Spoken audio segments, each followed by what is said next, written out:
Hey everyone, and welcome back. So every couple of weeks we get blessed with another Q&A session, usually for about an hour long, with Mohnish Pabrai. And this week we got a new one where he sat down with the students of Oxford University, or the University of Oxford, I think it is. And he basically answered a bunch of different questions on a bunch of different investing topics, from things such as investing or market efficiencies, short selling, and even investor psychology. So in today's video, I'm going to be breaking down some of the most interesting clips from this latest interview. I'm going to give a bit of an explanation about what he means in certain parts where he maybe uses some technical terms that may need further explanation. And then I'll also give my opinion on his opinion, whether I agree with him on certain things or whether I disagree in some way. But regardless, I'd highly recommend you go check out the original interview if you want afterwards, because of course I cannot possibly include everything that was asked and answered in today's video. So go check it out. I'll leave it linked down in the description below. Also, this year, myself and a team of finance creators on YouTube led by Investing with Tom will be participating in Movember to raise funds for men's health and suicide prevention. Globally, one man dies by suicide every minute of every day, which is an astounding statistic that should not exist. And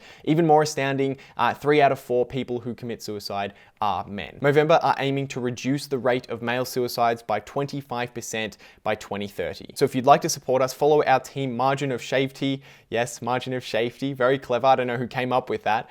You can follow us over at Movember. You can also use the link down in the description below to donate. Now that link will be to my personal Movember page. If you donate through my personal Movember page, it will be counted under my tally, but also the team's tally. So either way, if you want to support the team directly, you can, or you can use that link and support my personal goal as well as the team's goal. And to lead by example, I will be donating my entire YouTube advertising revenue check for the month of November. So even if you can't donate, I would love it if you can donate, but if you can't, then just leaving a like on this video, leaving a comment, and even just watching more of my content throughout the month, all of those things will be contributing to the cause. And I appreciate everyone who donates or contributes simply by watching this video.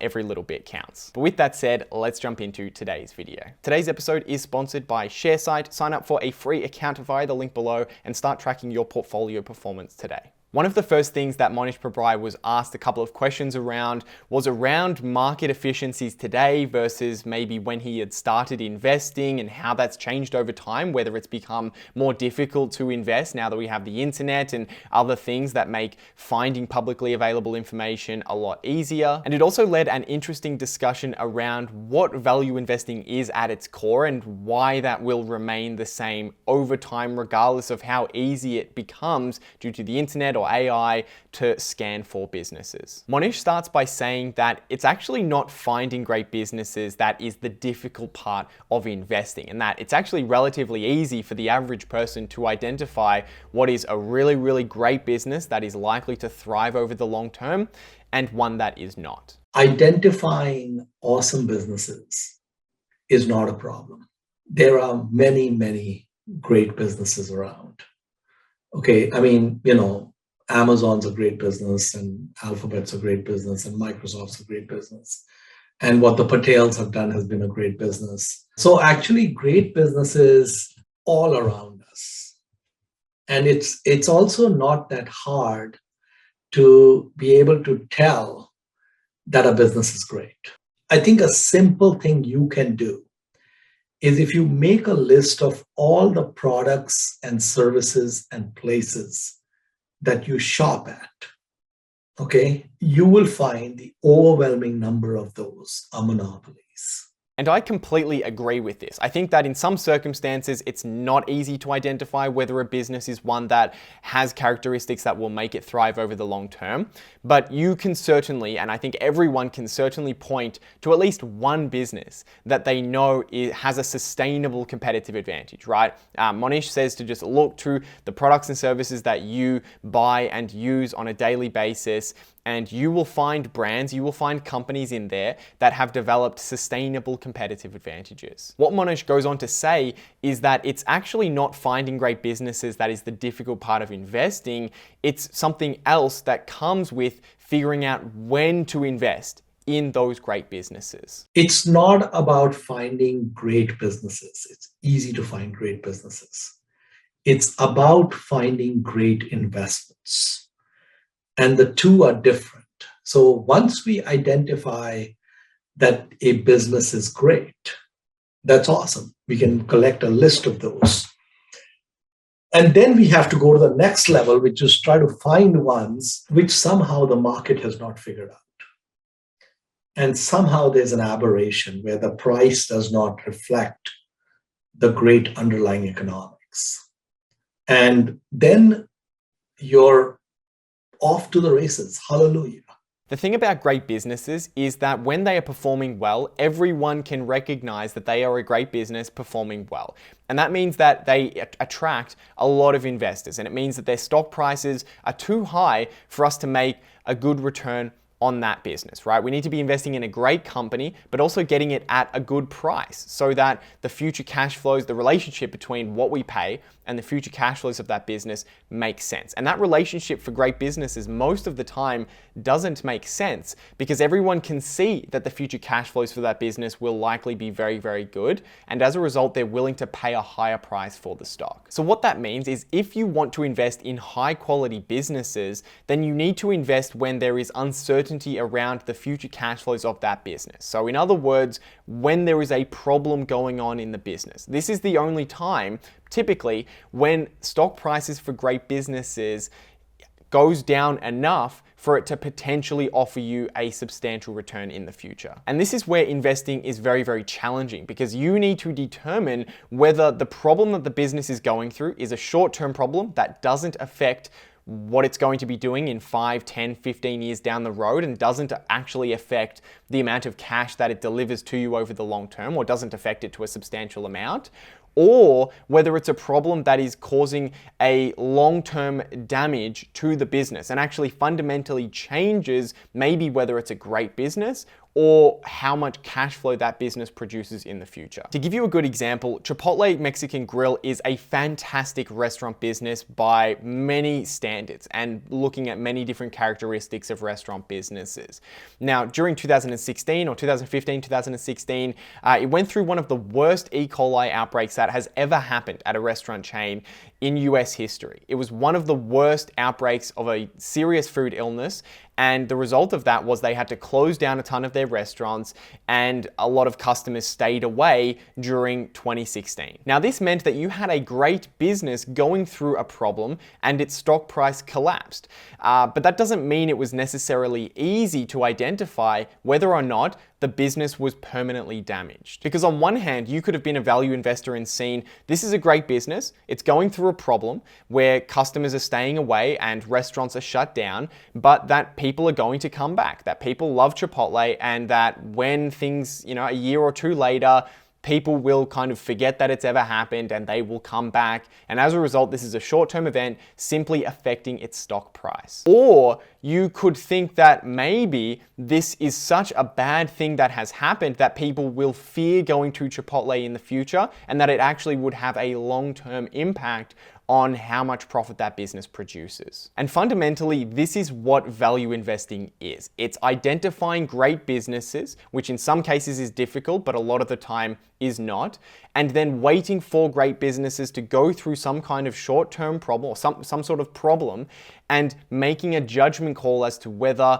it's a short-term problem or something that permanently affects the business. Mohnish then goes on to answer the question that was originally asked but wasn't really answered, which was, is investing more difficult? Have the markets become more efficient and therefore are there less deals available or less cases where the market misprices a great business? Does the market just get it right most of the time? So if Chipotle stock price falls, the market is right that people are not coming back. Is that the case now? And is that different to how it was 20, 30 or 40 or 50 years ago? Humans vacillate between fear and greed.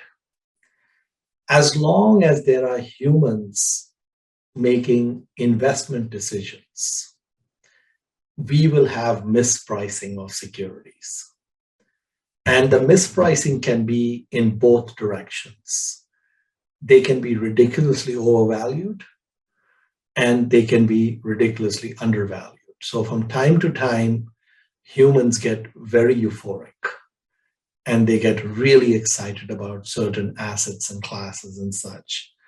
and, they get overheated. And his answer here is pretty simple. He believes that there will always be mispricing in both directions, and that's because fundamentally humans are emotional beings who make irrational decisions even when it comes to investing in the stock market.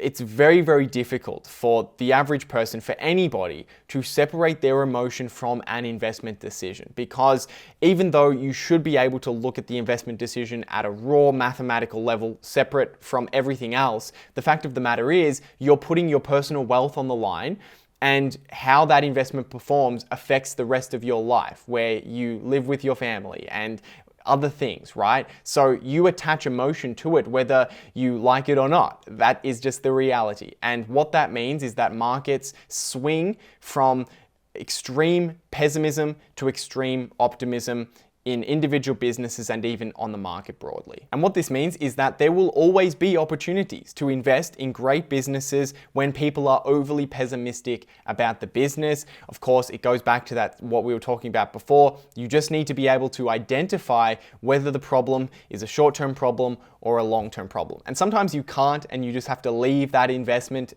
for somebody else, but sometimes you can, and in the circumstances where you can, that's where you need to be investing. Mohnish then gets asked a question about short selling.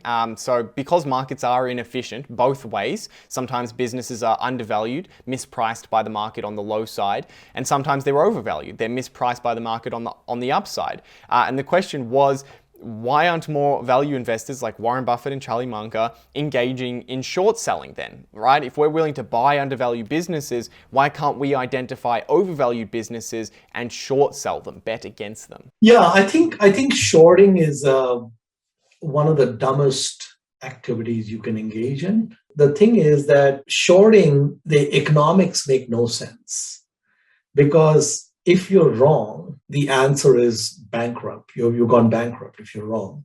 So there is no limit to how much a stock price can rise, as AMC and GameStop, etc., have shown us. The maximum you can make in a short position is you can double your money. And the maximum you can lose is everything. Mohnish's answer here, I think, is pretty straightforward and pretty easy to understand. It just makes less economical sense for somebody to want to short sell, right? A stock can only go to zero. If you invest in a stock and you're wrong completely and it goes bankrupt, you can only lose what you put in, right? But on the other side of that investment, it can go up technically to infinity, right? Theoretically, there's no limit to how much they can grow their cash flows. So you're investing where the downside limit is 100%, a 100% loss, and the upside potential is uncapped. Whereas when you're short selling, the most you can make is double your money. If you're doing a raw short sale, the worst that can happen to that stock is it goes bankrupt and you double your investment. But on the bad side, on the negative side, that stock could go up theoretically to any price, meaning your losses are unlimited. And on the loss side, it's not just 100%, it's not just what you put in, it could be that you lose everything you have. And I agree, and I'd even add one more thing on, which is that markets can stay irrational for extremely long periods of time. And if you're investing long, if you're buying stocks and holding them, it really doesn't matter how long the market stays irrational, unless you need the money, in which case you shouldn't be investing that money. But it really doesn't matter, whereas in short selling, it does. Think of an example. If I invest in a business because it's undervalued, because it's going down and the market is mispricing it, if the market continues to misprice that and it stays down and continues to be negative for 5 years, it doesn't matter. I can just hold it. I don't need that money, so I can just leave that investment there and know that, well, if I've done my analysis right, then it's going to be a good investment eventually, and that the market will price it fairly eventually. But if you're short selling and it's mispriced for 5 years, you might go bankrupt, right? If that stock continues to go up, you may need to continue to add money, right? You might get a margin call and you might need to continue to add collateral to that investment. And eventually, if you just hold on to it and you're wrong, then you could lose everything. So I think the fact that markets are irrational means, And the fact that we don't know how long they can stay rational for, it could be multiple years, means that it just doesn't make any sense. And as Mohnish says, it's a dumb activity to be doing short selling if you're a value investor. So those were some of my favorite bits from the interview. I hope you guys got some value out of today's video. And if you did, I would very much appreciate it if you could leave a like on the video and hit subscribe if you want to stay up to date with content that I post in the future. But with that said, hope you guys have a great day, and I'll see you in the next video.